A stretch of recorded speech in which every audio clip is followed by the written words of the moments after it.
Hello everyone, myself Pinky, and I'm from Tripura. So this is my first video, and আমি ভেবেছিলাম যে আমি একটা ফার্স্ট মিনি ব্লগ দিয়ে শুরু করব, কিন্তু আমি ভিডিওটাকে কীভাবে আমি কাট করব আমি বুঝতেই পারছি না। আমার পুরো একটা আনকাট ভিডিও হয়ে গিয়েছে। কীভাবে এত বড় একটা ভিডিও আমি বানিয়ে ফেলেছি, এই যে আমি যেগুলি আজে বাজে কাজ বাজার করছি, কারণ আমি কিন্তু করছি এখানে শুধুমাত্র ঘরেই ঝাড় দিচ্ছি।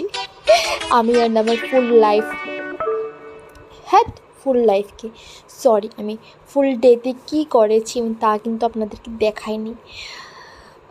অ্যান্ড এখানে আমি দেখাচ্ছি যে প্রথমে আমি আমার নিজের রুমটা আমি ভুলে গেছি। ওকে বাই, টাটা, দেখা হচ্ছে পরের ব্লগে।